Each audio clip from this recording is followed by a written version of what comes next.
আজকে এই উচ্ছে দিয়ে একটু ডাঁটা দিয়ে আলু দিয়ে একটু গাজর দিয়ে আর এই ডালের বড়া দিয়ে একটু তেঁতুর তরকারি করবো, মানে শুক্তো টাইপের আর কি। এই উচ্ছে ছেড়ে দিয়েছি, এটা একটু ভেজে নেবো। এই উচ্ছে ভাজা হয়ে গেছে, এবার তেল দিয়ে দিয়েছি, হ্যাঁ রাঁধুনি, তেজপাতা, শুকনো লঙ্কা ফোড়ন দিলাম। তেল গরম হয়ে গেছে, এটা ছেড়ে দেবো। এটা দিয়ে দিয়েছি, এবার একটু নুন দিয়ে দেবো আর কটা ডাঁটাও দিয়ে দেবো, দিয়ে নেড়ে ছেড়ে জল দিয়ে দেবো। ভাজা ভাজা হয়ে গেছে, জল দিয়ে দেবো। এটার মধ্যে হচ্ছে একটু রাঁধুনি, মৌরি আর সর্ষে, একটু পোস্ত বেটে দিয়েছি। এটা শুক্তোর মতন একটু করছে বলে এটা দিচ্ছি। দিয়ে এবার জল দিয়ে দেবো, গরম জল।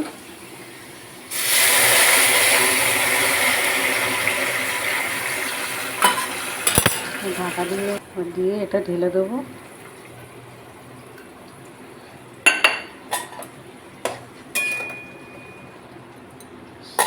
একটু মিষ্টি দিয়ে দেবো। হয়ে যাচ্ছে, একটু হবে, সামান্য দুধ দিয়ে দেবো। এটা শুক্তোর মতনই খেতে খুবই সুন্দর হয়।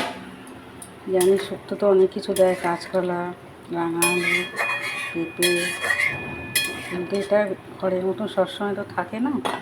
এরকম করে করবেন, ভালো লাগবে খেতে। তারপরে ডালের বড়াগুলো দিয়ে দেবো। ডালগুলো কিন্তু গোটা গুঁড়ো করে নিয়েছিলাম, নিয়ে জল দিয়ে এটা বড়া করেছি। একটু ঝোল ঝোল করেছি, কেননা বড়া তো অনেকটাই টেনে নেবে, আর একটু ঝোল ঝোল করলে মেখে খেতে সুবিধা হয়, ভালো লাগে খেতে।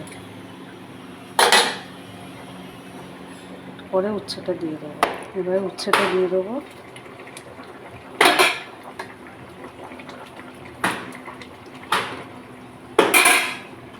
এই হয়ে গেছে, এবার নাড়িয়ে দেবো।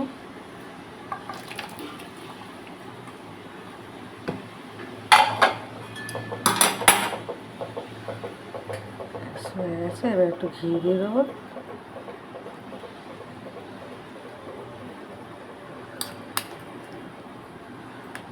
শুক্তো রেডি। করে খাবেন, খুব ভালো লাগবে।